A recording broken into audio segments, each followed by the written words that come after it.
ቦስታኔ ወደ አጭበር የሚባል አካባቢ ማለት ነው። እሺ። እና ሴትዮዋ እንዳለችውም ውሃ ልትቀዳ ሄዳ ነበር ማለት ነው። እና የወንድምየው ሚስት ነች። ጎመኑ በእንስራ ነገር ነው የተቀቀለው። እዛ ውስጥ ነው መርዞ የጨመረችው። ከዛ እነሱ አገር ሰላም ነው ብለው ምግብ አቅርበው ባል 2 ልጆች አቅርበው እየበሉ ማለት ነው። ከዛ በኋላ ታማሙ። ድጋሚ ሌሎቹም እንደዚሁ ተከታታይ ነው የሞቱት እንጂ በአንድ ቀን 7ቱም አልሞቱም። ዛሬ ሚስትየው አልበላችም፣ ከጎመኑ አልበላችም። እነዛ መታመማች እነዛ ሆስፒታል ሄዱ። ከዛ አልተረፉም ማለት ነው። ከዛ ድጋሚ ደግሞ 2ቶቹም እንደዚህ ሆስፒታል ተከታታይ ሆስፒታል ሲሄዱ ከዛ በኋላ እየተረፉ አይደለም ሞቱ ማለት ነው። ተከታታይ ነው፣ በአንድ ቀን አይደለም ሁሉም የተቀበሉት። የበሉት አንድ አባትና 2 ልጅ ከሆነ ሌሎቹ እንዴት ሞቱ? 2ቱ ብቻ ናቸው የበሉት አላልሽ? የበሉት 3 ናቸው፣ 2 ልጅ እና አንድ አባት ማለት ነው። ከዛ በኋላ በአንዴ እኮ አይደለም የታመሙት፣ እንደበሉ አልታመሙ። ከዛ ድጋሚ እነዛም እንደዚህ መጡ ማለት ነው፣ በሉ። ከዛ ታመሙ። በደንብ ተከታታይ ማስረዳት አልቻለችም። ነይስተንጭ አወቅሽ። እሺ ማሪ እናመሰግናለን። መጀመሪያ አባትና 2 ልጆች ከበሉ እነሱ ታሞ ሆስፒታል ከሄዱ ሌላ መግባት የለበትማ። ሌሎቹ እንዴት በሉ? ሀይ ሀውዬ፣ ሰላም አይዳ፣ እንዴት ነሽ? አዲስ አካውንት ከፍቼ ነው እንጂ ፎሎ አረግሽ ነበር። አዲስ አካውንት ስለሆነ ነው። ያ ታሪኩ እንዴት መሰለሽ?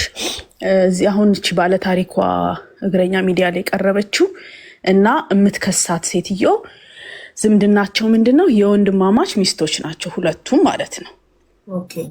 ገደለች የተባለችው የባለ ታሪኳ የባል ወንድም ሚስት ናት። እሺ። እና ምንድነው የሆነው? እቺ እናት ትንሽ ልጅ አላት የ2 ዓመት። ከሱ ጋር ሆና ጎመን ትቀቅላለች። ጎመን በስጋ ማለት ነው። እና ጎመን በስጋው በጣም ትንሽ ነው። እሱን ቀቅላ ልጇን ግን ከትምህርት ቤት ሴት ልጇን የ14 ዓመት ትሁን የ16 እርግጠኛ አይደለሁም።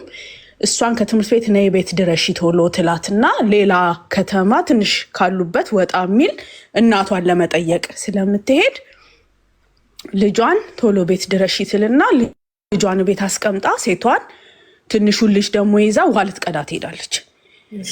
በዚህ ሰዓት የወንድም ሚስት የተባለችው ቤት ትገባለች። ቤት ገብታ የሆነ ድስቱን ስታማስል ይቺ 14 ዓመት ልጅ አይታለች። ግን መርዝ ትጨምር አትጨምር አላወቀችም። አይታለች፣ ትታማስል ነው ያየችው። ምንም ስትጨምር ምን እንደሆነ አይታው። ግን ሴትዮዋ ኖርማሊ ቤት ውስጥ የምትገባ አይነት ሴትዮ አይደለችም። እዛ ቤት ጸበኞች ናቸው ከዚህም በፊት። አዎ ጸብ አላቸው፣ አይዋደዱም። ስለዚህ ዝም ብለሽ አንቺ ሰው ቤት ገብተሽ አታማሲም ድስት ከፍተሽ እና እቺ ሴትዮ ከፍታ አማስላ ትወጣለች። ልጅም ያን አይታለች፣ ግን አልተናገረችም። ከዛ እናት ትመጣና ውሃውን ቀርታ ስትመጣ በሉ ይሄንን እራት ብሉ ትልና ለትንሹ ትንሽ ጎመን በስጋ ነው አለች የሰራችው። ስለዚህ ስለማይበቃም እሷም አልበላችም፣ ቁርስ በልታለች እሷ። ስለዚህ ይሄን ለራታችሁ ብሉ ብላ ለሴት ልጇ ትነግርና አብሯት ላለው ለትንሹ ልጅ ግን ትንሽ ታበላውና ይሄዳሉ። ማጋ እናቷ ጋር ማለት ነው። ከከተማ ወጣ ወዳለ ቦታ የጨመረችው ልጅ ናት እያሉ ነው፣ ያማሰለችው ልጅ ናት እያሉ ነው። አዎ ማናት መሰለሽ? እሷች የተከሳሿ ትልቅ ልጅ ናት፣ ልጇ ናት። እቺ ጸበኞች ናቸው በጠቅላላ ቤተሰቡ። ሚስት ልጅ ናት። አዎ ልጅ ናት። አዎ ግን ጸበኞች ናቸው። ጸቡ ያለው ከሚስትየዋ ጋር ነው፣ ከልጆቹ ጋር ሳይሆን ከሚስትየዋ ጋር ነው። ከዛ እቺ እናት በቃ ትንሹ ልጅ ብቻ ታበላና ተነስታ እናቷ ጋር ትሄዳለች። እራት አሟሙቃችሁ ብሉ ብላ ማለት ነው። ያንን ምግብ እሷ አልበላችሁ፣ ቁርስ በልታ ስለነበር እኔ አልበላም ብላ ትንሽ ነው ደግሞ። ከዛ እናቷ ጋር ሄዳት ያ ትንሽ ልጅ ይዛው የሄደችው ከዛ ጎመን በስጋ ላይ የበላው ይታመማል፣ በጣም ይታመማል። በልቷላ ልክ መንገድ ከመጀመራቸው በፊት አብልተዋለች።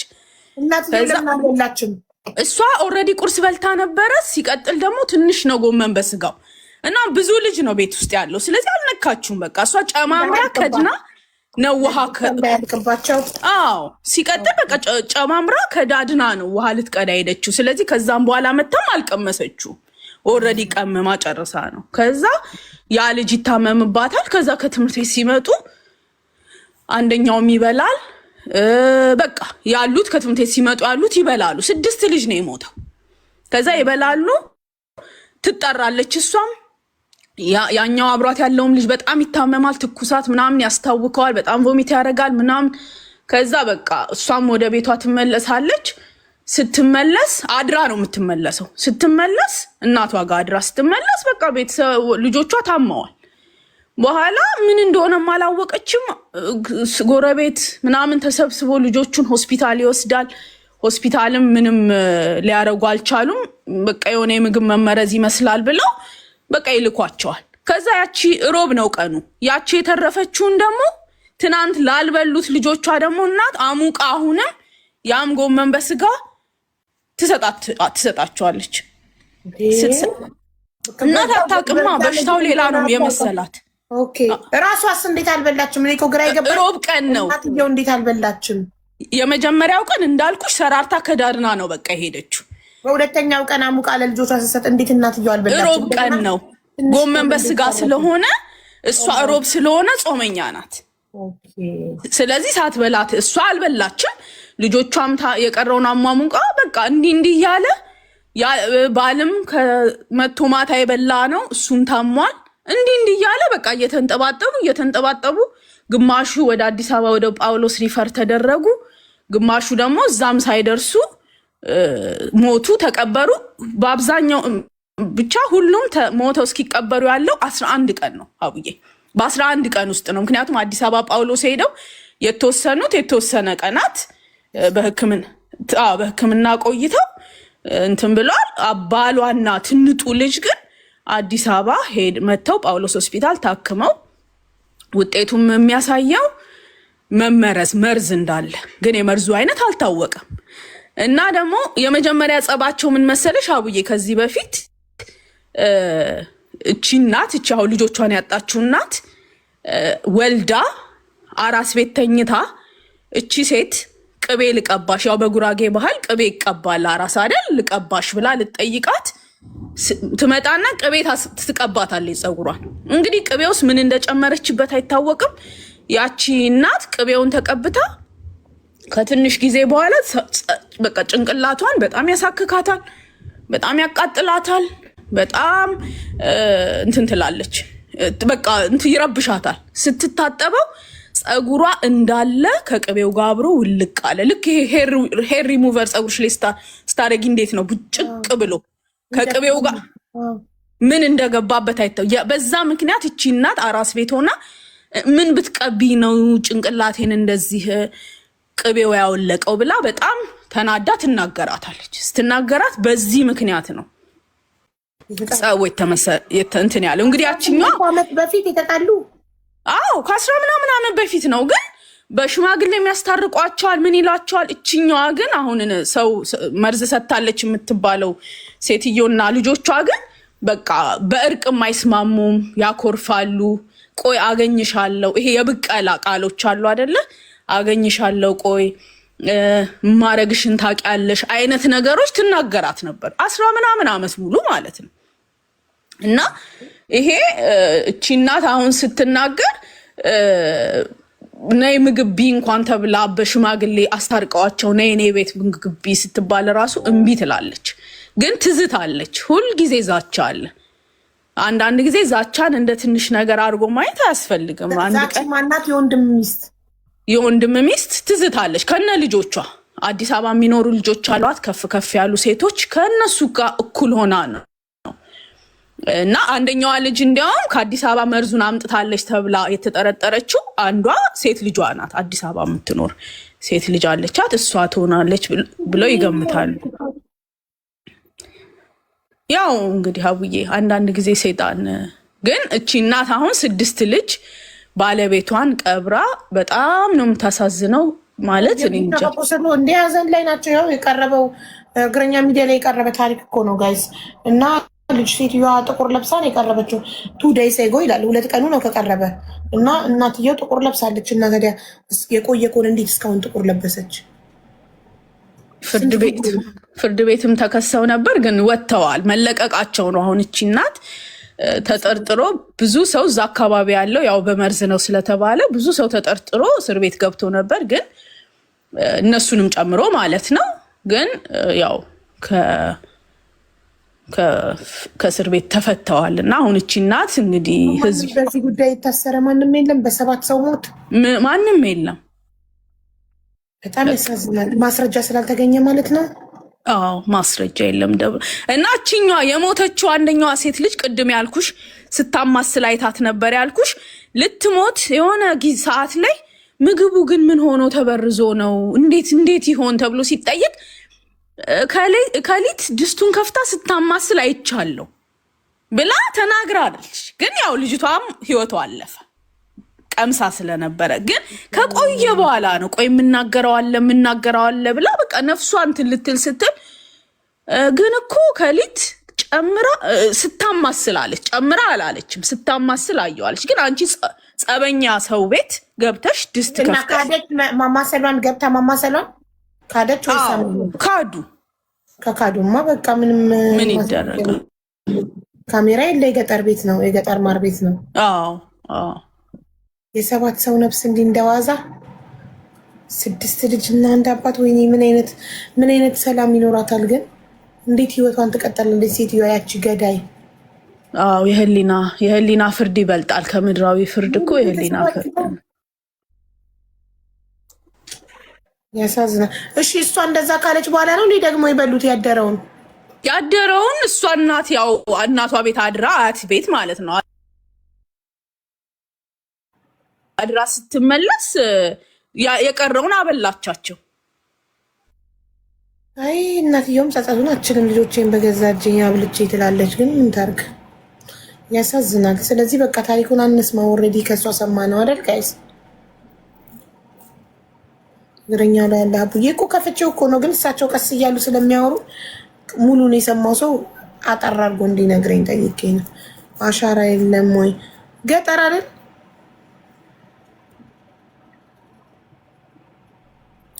ገጠር ነው እኮ።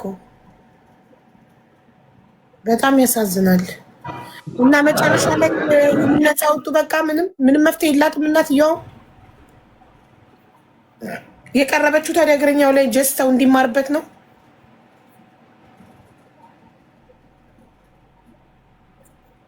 የኢትዮጵያ ሕዝብ ይፍረደኝ ብለው ነው የመጡት። ምን ያረጋል? ምን ያረጋል? የኢትዮጵያ ሕዝብ ከማዘን ሰምተን ታሪኩን ከማልቀስ ውጭ ምን እናመጣለን? የፍርድ ቤት ዳኛ ነፃ ከሸኛት ሴትዮዋን ምን እናረጋለን?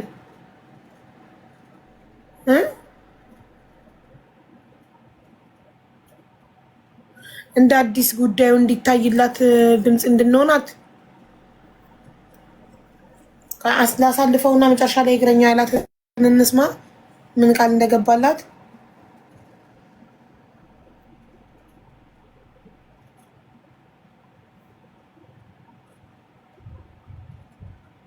አቃቤ ሕግ ራሱ የተጠቀመው ቃል ስለሆነ ነው። የዚህ ወንጀል ምርመራ መዝገብ ለምርመራው መነሻ የሆነው በምግብ መመረዝ ከላይ ስማቸው የተጠቀሱት ተጠርጣሪዎች ለ7 ሰዎች ሞት መንስኤ ናቸው በሚል ሲሆን ይህን ጉዳይ በመመልከት ተጠርጣሪዎች በትክክልም ወንጀሉን ፈጽመውታል ወይም አልፈጸሙትም ለማለት የሰዎችን የምስክር ቃል ከመዝገብ ጋር የቀረቡ ሰነዶች፣ ማስረጃዎችን መመልከቱ እጅግ አስፈላጊ ከመሆኑ በላይ የተከሳሾችም በወንጀለኛ መቅጫ ስነስርዓት ቁጥር 27/2 መሰረት የሰጡትን ቃል መመልከቱ ግድ ይላል። የምስክሮች ቃል። ምስክር ዳመነች ደምስስ በመስቃን ወረዳ መሰረተ ወገራም ቀበሌ ልዩ ቦታው ደሽቀጦ ተብሎ በሚጠራው ስፍራ ነዋሪ ሲሆን ዕለቱ ማክሰኞ በቀን 2/3 ወደ እናቴ ቤት ለመሄድ ቤት ውስጥ ምግብ አዘጋጅቼ ይኸውም ጎመን በስጋ ቀቅዬ በድስት ሰርቼ ቆጮ ጋግሬ ምግቡን እያዘጋጀሁኝ እስከ 8 ሰዓት ረፍዶብኝ እኔም ወደ እናቴ ቤት ምሁር ለመሄድ ቸኩዬ በሰራሁት የጎመን በስጋ ምግብ ይዤው ለሚሄደው ሕፃን ልጄ ሲሳይ ገብሬ ኃይሌ ለተባለው ልጄ 15 ዓመት ለሆነው ከሰራሁት ምግብ ጎመን በስጋና ቆጮ ሰጥቼው በልቷል። ምግቡን በምሰራ ሰዓት ጎመኑ ከጓሮ ነው ቀንጥሼ ያስገባሁት። ስጋው ከሳምንት በፊት በቅርጫ የገባ ስጋ ነው። በዕለቱ ምግቡን በምሰራ ሰዓት ቤት ውስጥ የ5 ዓመቱ ሕፃን መንግስቱና የ2 ዓመት ከ3 ወር ሕፃን ሲሳይ ነበሩ። እኔ ጎመኑን በድስት ጥጀው ለውሃ ሲሄድም ሆነ ስንቀሳቀስ ተከትሎኝ ይሄዳል። መንግስቱ እዛው ግቢ ውስጥ ግልገል በጎች ይጠብቃል። ሌሎች ልጆች ትምህርት ቤት ሄደዋል። እስከ 8 ሰዓት ሰፈር የቆየሁኝ። በዛን ሰዓት ወደ ቤት የመጣ ሰው የገባ ሰው አላስታውስም።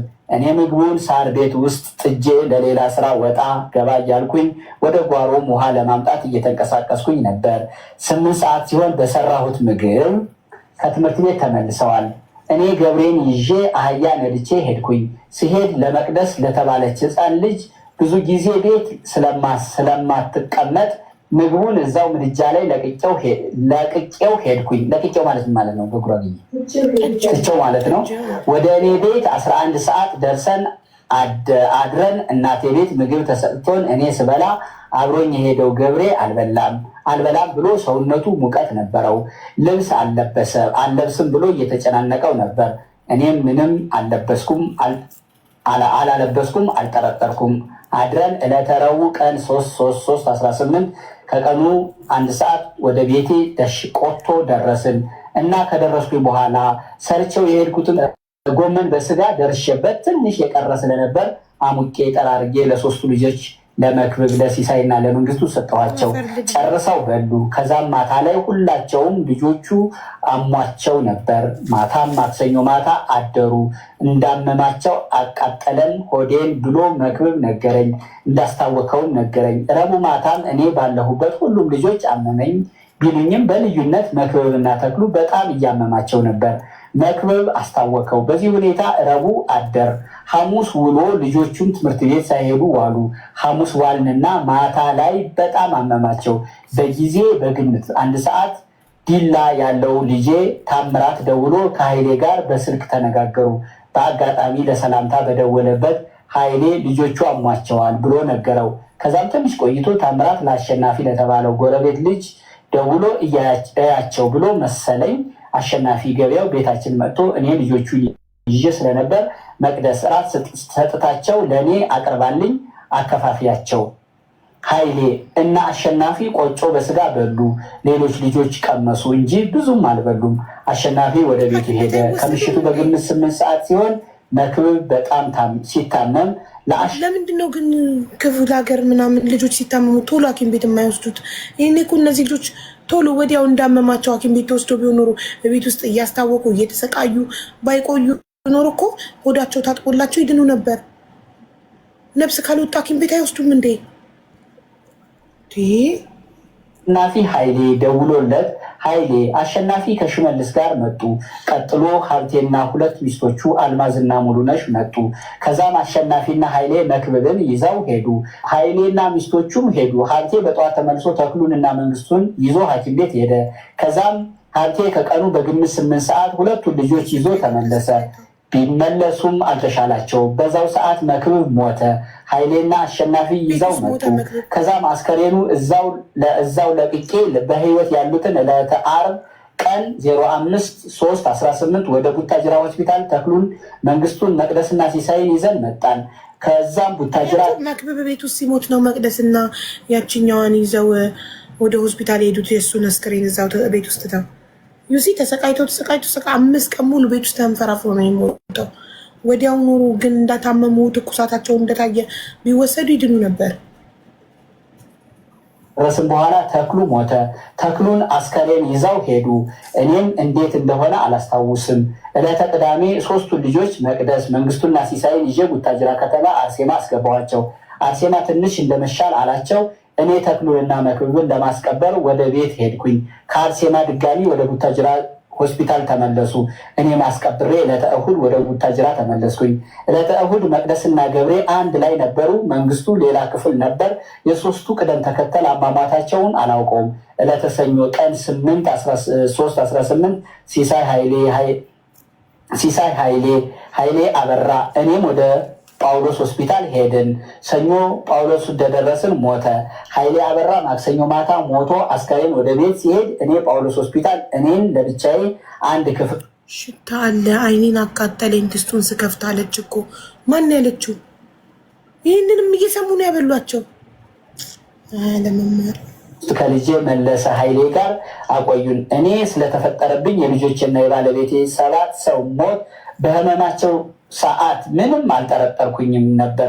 ጳውሎስ ሆስፒታል ባለቤቴ ኃይሌ ነብሱ ሳይወጣ ትንፋሹ ሲያሸቱት የተመረዘ ወይም የመድኃኒት ሽታ አለው ብለው ሲነጋገሩ ሰምቻለሁ። እኔ ልጠረጥረው የምችለው ከቤት አጠገብ ነዋሪ የሆኑት ጎረቤት የባለቤት ወንድም ሚስት የሆነችው ሙሉነሽ ዘውዴ ነች። ምክንያቱም ከዚህ ቀደም መጀመሪያ ጥሩ እንግባባለን እንዋደድም ነበረ።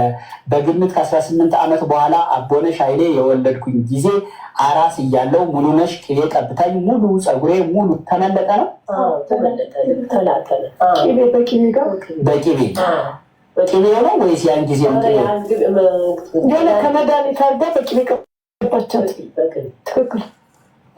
ስለዚህ ቆየሩ ማለት ነው። ከዛ በቀለ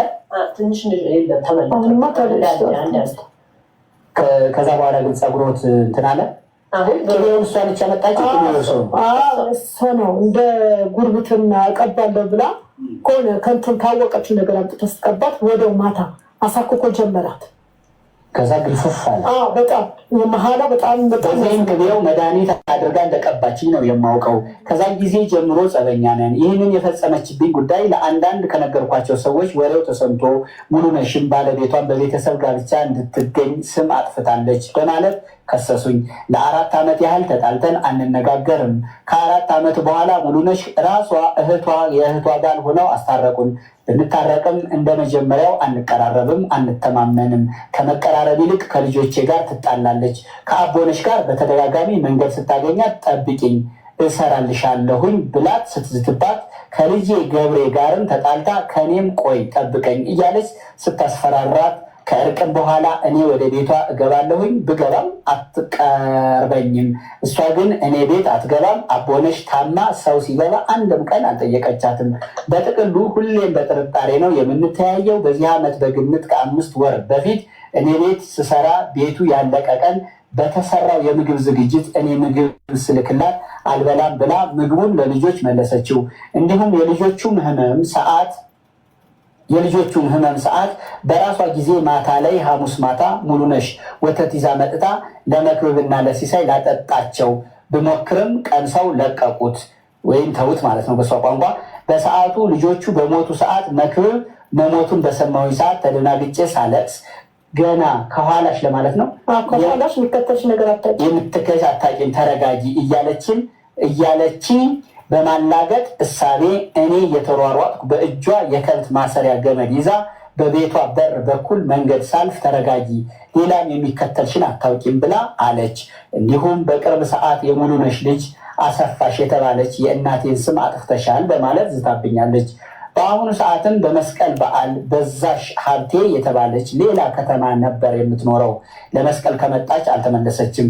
ወደ እኔ ቤት እየመጣች ትመላለሳለች።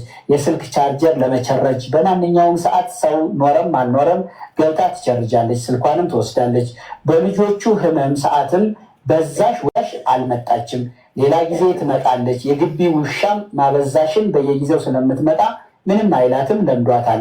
የማበዛሽ እድሜ 24 ዓመቷ ነው። ዘለቀች የተባለችው የ16 ዓመት ልጅ እንደ ማበዛሽ ባታዘወትርም አንዳንዴ እኔ ቤት እየመጣች ስልክ ትቸርጃለች።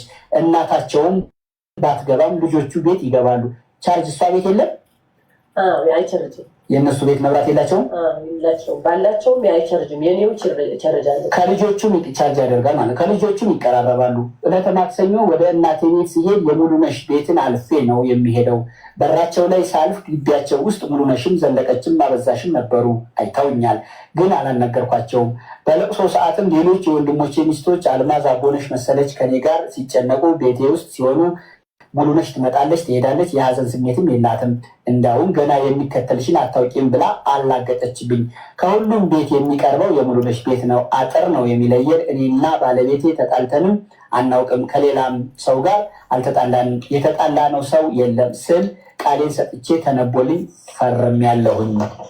ይህቺ ምስክር ለወንጀል ምርመራ መዝገቡ መነሻ ምስክር ናት ተብሎ ሲገመት ሁለተኛ ምስክር የሟች ኃይሌ አበራ ልጅ የሚኖረው ዲላ ቢሆንም ቤተሰቡ ማለት ሟች ቤተሰቦቹ ከህመማቸው ራሷ እናትየው ጸብ የለንም የሚል የፈረመችበት ቃል ነው ምስክር የሆነባት። ሴትዮዋ ነፃ እንድትወጣ ያደረገው ሴትዮዋ ምን ያህል ትጸጸታለች? እንዴት ጸብ የለንም ትላለች? የዛሬ 18 ዓመት አራስ ሆና በቅቤ ለውሳ መድኃኒት ቀብጠኝ ማዕናት የተመለጠ ያለች ሴትዮ አንስቶ በስልክ ክትትል ያደርግ የነበረና በአንደኛ ደረጃ የሞተው ልጅ መክብብ ኃይሌ ካረፈ በኋላ በአካባቢው ወይም ወንጀሉ ተፈጽመዋል በተባለበት ስፍራ የተገኘ እንደመሆኑ መጠን የሰጠውን የምስክርነት ቃል እንደሚከተለው ተመልክተነዋል። ምስክር ታምሩ ኃይሌ በመስቃን ወረዳ መሰረተ ወገራም ቀበሌ ልዩ ቦታው ደሽቆቶ ተብሎ በሚጠራው ስፍራ ነዋሪ ሲሆን በአሁኑ ሰዓት ለስራ ጉዳይ ወደ ዲላ ሂጄ ዲላ ነው የምኖረው። አሁን ወንድሞቼና አባቴ 7 ቤተሰቦች ህመም በጀመራቸው ሰዓት በቀን 5/3/18 ከምሽቱ 1 ሰዓት በሚሆንበት ጊዜ ዲላ እያለሁኝ በአጋጣሚ ትዝ ብለውኝ የአባቴ ኃይሌ አበራ ጋር ስደውልለት እያናገረኝ አሞናል፣ ሁላችንም ምን እንደሆነ አላወቅንም፣ ልጆቹ ሰውነታቸው ላይ እንፋሎት እየወጣ ነው፣ እኔም አሞኛል፣ ሁላችንም ነው የታመምነው በማለት ነገረኝ። ልምጣ ወይ ስለው አትምጣ ሰው አለ ታማዋል ብዬ ስነግረው እኔ የሰማሁት ነገር የለም ቤት ነው ያለሁት ሄጄ አይቻቸዋለሁኝ አለኝ። ከዛ ትንሽ ቆይቼ ስደውልለት አሸናፊ ሂጃለሁኝ ተረጋጋ ደህና ናቸው አለኝ። እኔ ማደሬ ጠዋት ዓርብ 6/3/18 አባቴ ጋር ስደውል መክብብን ይዘነው ከአሸናፊ ጋር ሐዋርያት ሄደናል ብሎ አለኝ። በዛው ዕለት ከ1 ሰዓት ቆይታ በኋላ ከጠዋቱ 2 ሰዓት አባቴ ኃይሌ ደውሎልኝ ከሷ ውጭ ከሌላ ሰው ጋር ጸብ የለኝም ነው ክብብ አርፏል ብሎ ነገረኝ። ከዛም ሀገረ ማርያም ያለው ወንድሜ መለሰ ደውዬ ነገርኩት። ወደ ለቅሶ እየመጣን አልደረስንም። ዕለተ ዓርብ ቀን 6/3/18 ሻሸመኔ አደርን እና ዕለተ ቅዳሜ በግም 9 ሰዓት መሰረተ ወገራም ስንደርስ ተክሉና መክብብ እየተቀበሩ ደረስን። ወደ ቤት ስገባ ገብሬ በጣም ታሟል። መቅደስና መንግስቱ ሆስፒታል ነበሩ። አባቴና እናቴ ዳመነች ቤት ነበሩ። አባቴ ኃይሌም ታሞ ነበር። ገብሬ በጣም ሲያመው ከግዛው አበራ ከአጎቴ ጋር በሞተር ሳይክል ወደ አርሴማ አጨበር ይዘነው ሄድን። አርሴማ ስንገባ የጸበል አገልግሎት የምትሰራ አገልጋይ የቀበሮ ምራቅ ትንሹ ህፃን ነክቶ እሱ የነካውን ሁላቸውም ተነካክተው ነው የተላለፈባቸው። የጸበል ጉዳይ አይደለም፣ ቶሎ ይዛችሁ ጥቁር አንበሳ ወይም ወሊሶ ሂዱ ብላ አርሴማ ግቢ ውስጥ የተለየ ቦታ ባዶ ቤት ሰጥታል። የቀበሮ ምራቅ ዕለተ እሁድ ገብሬን ወደ ቡታጅራ ሆስፒታል ደረስን። ስንደርስ መንግስቱ ሙቷል። መቅደስ በህይወት ነበረች። ገብሬን ሕክምና ገባ እያሳከምን ዕለተ እሁድ ማታ መቅደስ ሞተች። በዛው ዕለት ማታ ሌሊት በግም 9 ሰዓት ገብሬ ሞተ። አባቴ ኃይሌና ህፃኑ ሲሳይ እና እናቴ ዳመነች ወደ ጳውሎስ ሆስፒታል ሪፈር ሄዱ። የመቅደስ አስከሬን ወደ አዲስ አበባ ለምርመራ ተላከ። የገብሬ አስከሬን ወደ ሰፈር ሄደ። እኔም አባቴም እና ሲሳይን ወደ አዲስ አበባ ከሸኘሁኝ በኋላ ወደ ሰፈር ገባሁኝ። ዕለተ ሰኞ 8/3/18 ሲቀበሩ እኔ አልደረስኩኝም። ዕለተ ሰኞ ማታ ላይ ሞተ፣ ተቀበረ። ቀጥሎ በቀን 9/3/18 አባቴ ኃይሌ ጳውሎስ ሆስፒታል ሞተ። ራዩ መጥቶ ተቀበረ። አስከሬን የተመረመረው የመቅደስ የሲሳይና የኃይሌ ሲሆን በአጠቃላይ ከመጣሁኝ በኋላ ስለ ምግብ ሁኔታ ስጠይቅ ዕለተ ማክሰኞ ቀን 2/3/18 ዓመተ ምህረት ጎመን በስጋ ሰርታ ቆጮ ጋግራ እናቷን ለመጠየቅ ወደ ምሁር አክሊለ ሐዋርያት ሂዳ አድራ ዕለተ እሮብ ተመልሳለች። የተሰራው ምግብ ማክሰኞ ከሰዓት በልተው ህመሙ እሮብ እንደጀመራቸውና ሐሙስ ማታ ህመሙ ጸንቶባቸው እንደተኙ ከእናቴ ሰምቻለሁኝ። 7 ቤት የሞተበት ምክንያት እኔ ባላውቅ በጤና ባለሙያና በፖሊስ የምግብ መመረዝ ሊሆን ይችላል በማለት እያጣሩ መሆኑን አውቃለሁኝ። እንደ እኔ ጥርጣሬ ሰፈር ላይ ባለው ጉርብትና ዳመነችና ሙሉነሽ አጠገብ ላጠገብ ሲሆን የጸባቸው ምክንያት ባላውቅም ጸበኛ ናቸው። ከዚህ ቀደምም ከ5 ዓመት በፊት ሙሉነሽ ለዳመነች ቅቤ ቀብታት የእናቴ እዚህ ጋር 5 ዓመት ነው የሚለው ከ5 ዓመት በፊት ነው የሚለው ማለቱ ነው። እሺ ቀብታት የእናቴ የዳመነች ፀጉር እንደተመለጠ እናቴም ነግራኛለች። የተመለጠው ፀጉሯም አይቼዋለሁኝ። እህቴ አቦነሽንም ከ5 ወር በፊት ለአቦነሽ መንገድ ዘጋችብኝ። መንገድ ላይ ስታገኛት እሷ እንደምትሰድባት አውቃለሁ። ለበዓል በመጣሁበት ጊዜ ቆይ አገኝሻለሁኝ፣ እሰራልሻለሁኝ በማለት ስትዝትባት ሰምቻለሁኝ። ለእናቴም ለዳመነች በተመሳሳይ ቆይ አደርግልሻለሁ፣ አገኝሻለሁ በማለት ታስፈራራታለች። እንዲሁም ገበሬያችን ደንበር ላይ አጥር ሲያጥር ታጥርብኛለህ ወይ ቆይ ጠብቀኝ ብላ እንደዛተችበት በግምት ከ2 ወር በፊት ሰምቻለች። ገበሬ ማለት ሰራተኛ ገብሬ ማለት ነው። እንዲሁም ከዓመት በፊት የሙሉነሽ ልጆች አብርሃም የተባለው ለገብሬ በውሻ ያዝ ያዝ ብሎ ሲያስነክሰው ገብሬ ሲጮህ አቦነሽ ሩጣ ስትወጣ ለአቦነሽ አሁንም አለቅሽም፣ ቆይ ሰራልሻለሁ፣ አለቅ ብለሽኛል ብላ ሰደበቻት። በጥቅሉ ሙሉነሽ ባገኘችው አጋጣሚ ሁሉ እናቴንም ልጆችንም ቆይ ጠብቁኝ ይሰራላችኋለሁ በማለት ታስፈራራለች። ጸበኛ ናቸው። እንዲሁም ቤታችን በሚሰራበት ጊዜ ቤት ላይ በተዘጋጀ ምግብ ሀብቴ ቤት መጥቶ ምግብ ሲጠቀም ለሙሉነሽ ምግብ ዳመነች ስትልክላት ሙሉነሽን ምግቡን መለሰችው። በለቅሶ ሰዓትም ተክሉና መክብብ በተቀበሩበት ሰዓት ዕለተ ቅዳሜ ዳመነች ስታለቅስ ሙሉነሽ አትንቀጥቀጪ፣ የሚከተልሽ ነገር ከኋላሽም አትንቀሽቀዥ ለማለት ነው። አትንቀሽቀዥ ማለት ነው። የሚከተልሽ ነገር ከኋላሽም አታውቂም ብላ እንዳለቻት በአሽሙር ስታናግራት እንደተናገረቻት በስልክ ጳውሎስ ሆስፒታል እያለች ነግራኛለች። ለቅሶ በተፈጠረበትም ሰዓት በአጎቶችና የአጎቶች ሚስቶች ቢታሰሩበት የሙሉነሽ ሴት ልጆች ለቅሶውን ይመጣሉ፣ ምንም አይናገሩም። ትንሽ ቆይተው ይሄዳሉ። አሰፋሽ የተባለች ምግብ አትበሉም፣ እኔን በትኩረት ታየኛለች። ዛሬም ፖሊስ እንደሚመጣ ማታ ላይ ሰምታ ዛሬ ቀን ሙሉ ሰፈር ላይ አትታይም። እኔም ማውቀው ይህን ነው። በጥርጣሬ የምግብ መመረዝ ይደረጋል ታደርጋለች ብለን የምንጠረጥረው ሙሉነሽ ዘውዴ ነው ሲል ቃሉን ሰጥቷል።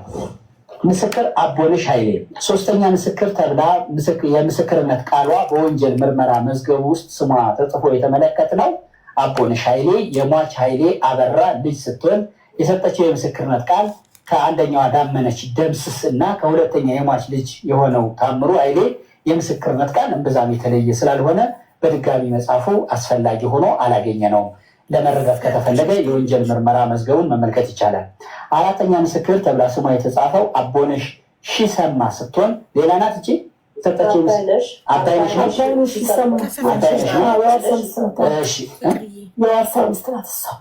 ሌላ ወንድ። እሺ የቃል የሰሚ ምስክርነት ቃሉን ዳግም ከመጽሐፍ ተቆጥበን የሚከተሉ የምስክርነት ቃሏን ተመልክተነዋል። ምስክሯ እንደምትለው ከዚህ በፊት ሙሉነሽ ዘውዴ እና ዳመነች ጎረቤትም በጣም ጓደኛ ነበሩ። ከሆነ ጊዜ በኋላ የተጣሉበት ምክንያት ባላውቅም ተራርቀው ነበረ። እንደ ድሮ አልነበሩም። እኔን አግልለውኝ ነበር። በአጋጣሚ አክስቴ አሰለፈች። በጡሬ ቤት ቡና ተጠርተን እኔና ዳመነች ቡና በተጠራንበት ዳመነች ለአማታችን ጭንቅላቴ ላይ መድኃኒት ከቅቤ ጋር አድርጋ ቀባችኝ። የሞተችው ልጅ እኮ አይታለች፣ ግን ሳትመሰክር ሞተች። ሳትመሰክር ብትሞትማ እንዴት ታውቂያለሽ? እንዴት አወቅሽ ማየቷን? መስክራን የሞተችው ግን የአፍ ምስክር ብቻ ማስረጃ ስለሌለ ወይ ደግሞ በህይወት ኖራ ፍርድ ቤት ቆማ ስላልመሰከረች ነብሷ ከመውጣቱ በፊት ስድስቱን ስታማስል እንዳየቻት ብቻ ነው የተናገረች።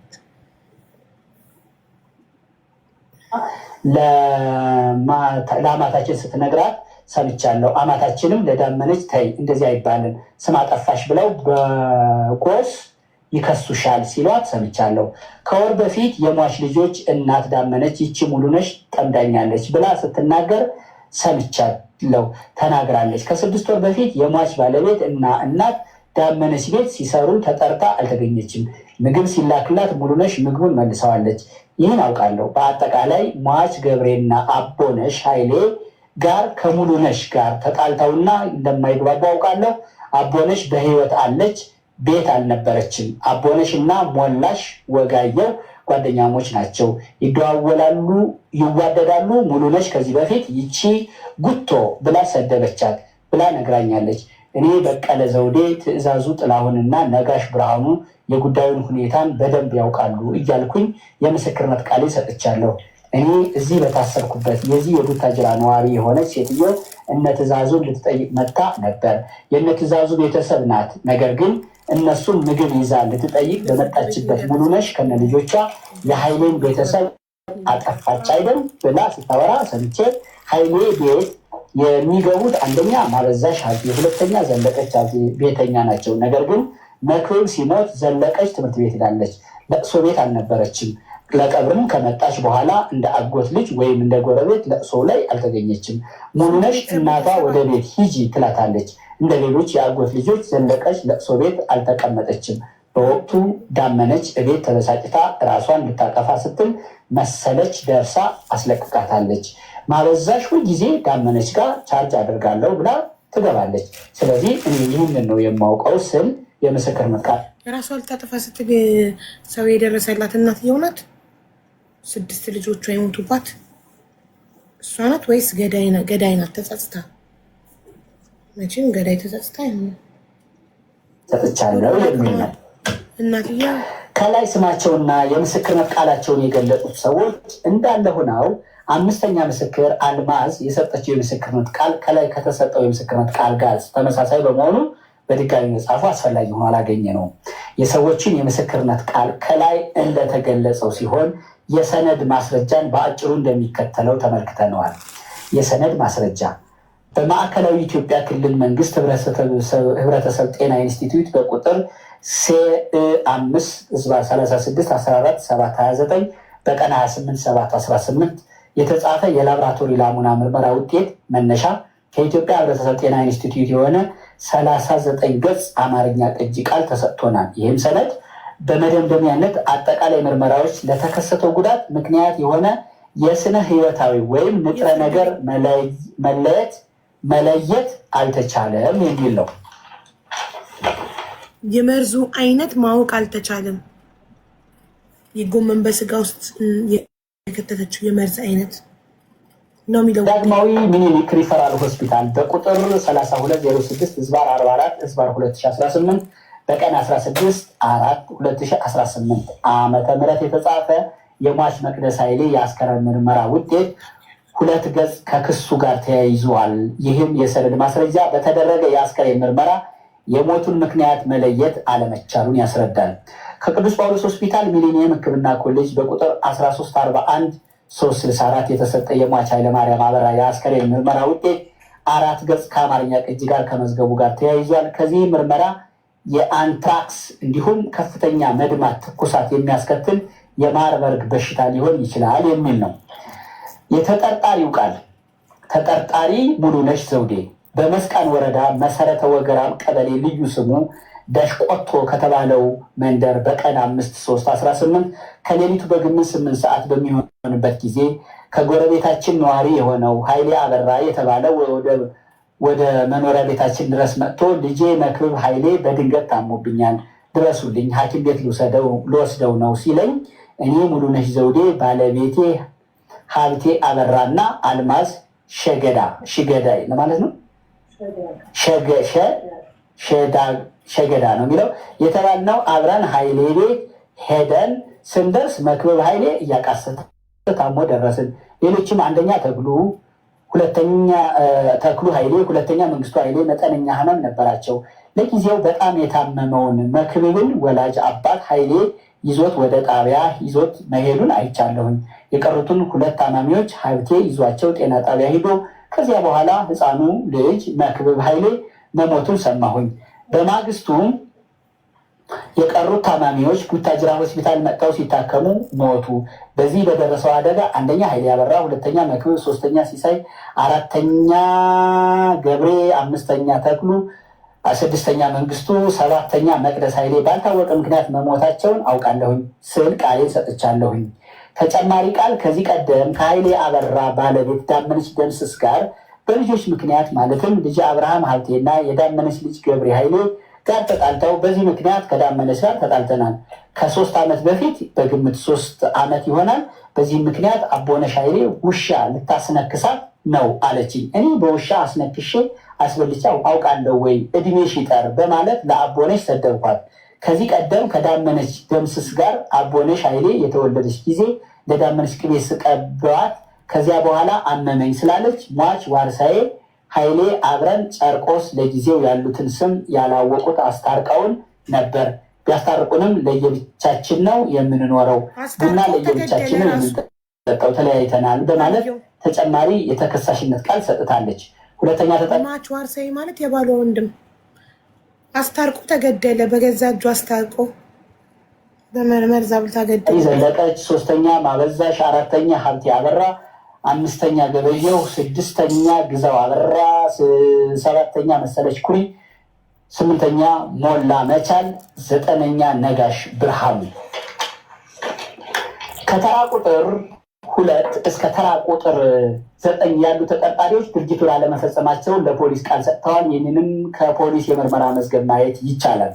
የተጠርጣሪዎች የእምነት ክህደት ቃል በዚህ መልኩ የተመለከትነው ሲሆን አጠቃላይ ተጠርጣሪዎቹ ወንጀሉን አልፈጸምንም፣ ጥፋተኛም አይደለንም በማለት ክዳው የተከራከሩ ስለመሆኑ ተረድተናል። ህጋዊ አስተያየትና ውሳኔ ይላል። ችናት ነጥቧ። የመዝገቡ አጠቃላይ ይዘት ከላይ የተገለጸው ሲሆን እኛም የቀረቡትን የሰውና የሰነድ ማስረጃዎች አግባብነት ካላቸው የህግ ድንጋጌዎች አንጻር እንደሚከተለው መርምረነዋል። አንድ ወንጀል ተፈጸመ የሚባለው ወንጀሉን የሚያቋቁሙት ህጋዊ፣ ግዙፋዊ እና ሞራላዊ ፍሬ ነገሮች በአንድነት ተሟልተው ሲገኙ ብቻ መሆኑን የወንጀል ህግ አንቀጽ 23(2) በግልጽ ደንግጓል። ህጋዊ ፍሬ ነገሮች የሚባሉት ለጉዳዩ አግባብነት አለው ተብሎ የተጠቀሰውን ድንጋጌ ለማቋቋም ሙሉ በሙሉ መሟላት ያለባቸው ነጥቦች ሲሆኑ ግዙፋዊ እና ሞራላዊ ፍሬ ነገሮች የሚባሉት ደግሞ እንደየቅደም ተከተላቸው ከድርጊት ማድረግም ወይም አለማድረግና ከሀሳብ ክፍል ጋር በህጉ የተመለከቱትን ሁኔታዎች የሚመለከቱ ናቸው። አሁን በተያዘው ጉዳይ የቀረቡት የሰውና የሰነድ ማስረጃዎች ተጠርጣሪዎቹ የወንጀል ህግ አንቀጽ 58ን ባሟላ ሁኔታ ድርጊቱን በማስረጃ ያልተረጋገጠ ከመሆኑም በላይ በወንጀል ህግ አንቀጽ 539ም ሆነ 540 ወይም 541 ስር ክስ ለመመስረት በችሎት ተከራክረው ለማስቀጣት ከጥርጣሬ በጸዳ ሁኔታ የወንጀል ድርጊቱን ስለመፈጸማቸው በማስረጃ ያልተረጋገጠ ማለትም የቀረቡት የሰው ምስክሮች ከላይ በተገለጸው መልኩ በሟቾችና በተጠርጣሪዎቹ መካከል ቀድሞ ስለነበረው ግንኙነት ወይም በመካከላቸው ተፈጥሮ የነበረውን ጸብ ከማስረዳት በዘለለ ለሟቾቹ ህይወት ማለፍ የተጠርጣሪዎቹን አስተዋጽኦ አለያ የወንጀል ድርጊቱን የማያስረዱ የሟቾቹ የአስከሬን ምርመራ ውጤትም የሶስቱ ሟቾች ማለትም ኃይሌ አበራ፣ መቅደስ ኃይሌ እና ሲሳ ኃይሌ የሞታቸው መንስኤ ወይም ምክንያት ያልታወቀና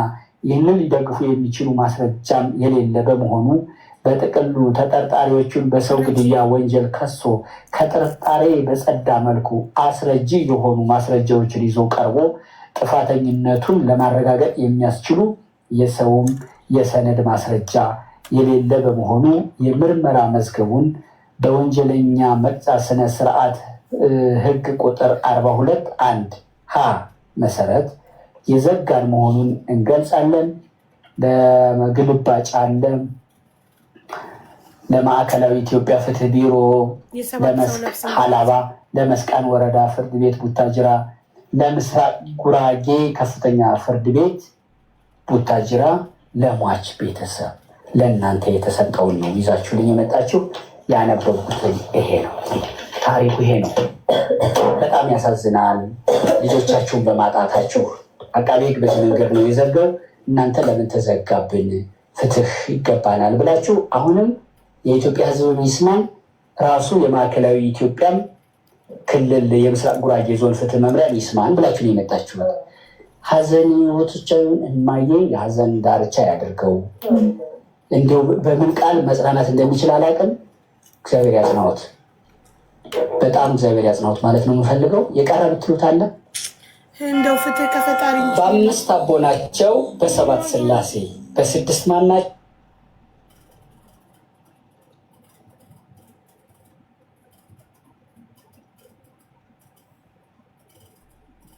ትፈታለች። ዋና በቃ ምንትና አይምሮ ሊነካት የቻለ ይሄን ክብስ እርግጥ ሙሉ ሁለት ማመጣበት ስለሆነ እንዴት ሊፈቱ ይችላሉ? ሁለተኛ ወገን ዘመድ አዝማት የለኝም፣ ይረዳኝ የለኝም። ኪራይ አምጥተው ባለቤት ነው የተጣልኩት። ያለሁበት ቡታጅራ ላይ ነው የምትለው። አሁን አማርኛ ሰው ስለማችል ስለዚህ ያለችበት ወደ ቤታቸው ስለምን አይሉ በቃ ጥሩ። አሁን ለምን እንደሆነ ታውቃለህ? ስለተፈቱ እነዛ እስረኞች ስለተፈቱ ብሎም አይጣጣምም። አሁን እንደነሱ ብትሄድ ሌላ ችግር እንደሚፈጠር እርግጠኛ ነኝ። እና በባህላዊ ስለያዙት አሁን በባህላዊ ተይዟል። በባህላው በእኛ በጉራጌ ባህል ጉራጌ ባህል ፈርታ ሸሽታለች እያለች ነው። እንደ ኮሜንት ላይ ከእነሱ ሰምተሽ ነው ብለዋል። አካባቢውን ገዳይ አካባቢውን ለቃ ወጣች። አዎ ህዝብ እርምጃ ሊወስድ ይገባል። ህግ ከሌለ ህዝብ በራሱ የአካባቢው ሰው ነገን ለነግበኔ ብለው እነሱም ነገር አለ። ያን ስለተያዘ ምን ይከሰታል? ምን ይፈርዳል? ባህሉ እንግዲህ እየጠየቀ ነው። የማስታረቅም ይሁን የማስታረቅም የሸሸችው የሟች እናት ናት። ገዳይ ነው የሸሸችው ወይስ 6 ልጆች ከነባሏ የተገደለባት ነው የሸሸችው? የተገደለባት ነች እንጂ የተገደለባት ገና ተገሉባት። ከዚህ በኋላ ምን ፈርታል? አንድ ነፍሷ ብትሞትስ 6 ልጅ ቀብራ ወይ መሞት ወይ መኖር እኮ ነው። ምንድነው የምትሸሸው? የተገደለባት የትኛው የሚያጓጓ ህይወት አለ ከዚህ በኋላ? 6 ልጆቿን ባሏን በአንድ ቀን ቀብራ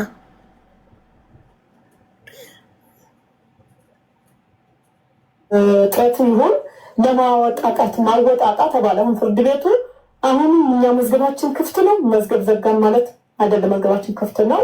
ሌላ ያለ መረጃ ካለ እንቀበላለን አለን ፍርድ ቤቱ። ተገራ ፍርድ ቤቱ እና የበላይ እና ያን ሲለን 7 ቤተሰብ ቀብሬ እስከ ኢትዮጵያ ህዝብ ይፍረደኝ ብላ ነው የመጣችው። አማርኛ ትንሽ ጥረት ስላለባት ይቅርታ ነው። ታላቅ እህቷ ነው ገብቶናል። እሺ ነው ጋጭ መልዕክት ያስተላልፋሉ።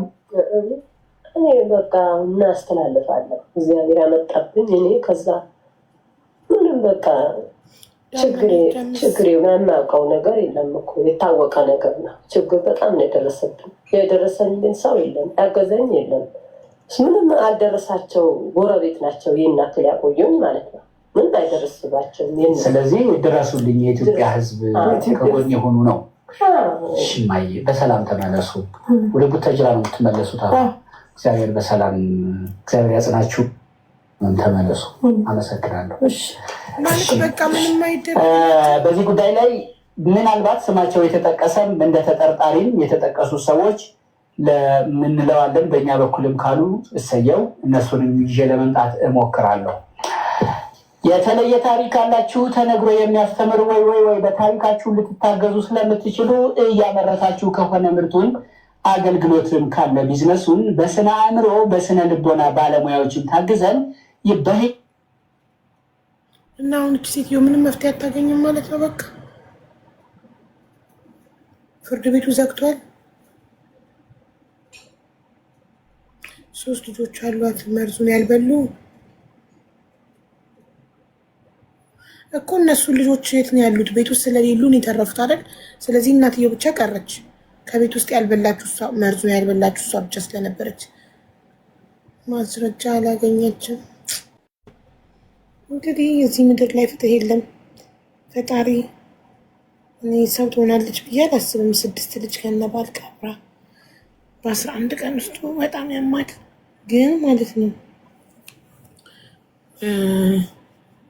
የመርዙ አይነት ስላልታወቀ እና ምንም ማስረጃ ስላልተገኘ ገዳይ ተለቀቀች። እሺ ከዛ እንዴት ነው ህይወቷ የምትኖረው? የእነዚህ 7 ነፍሶች እየመጣ ይረብሻት።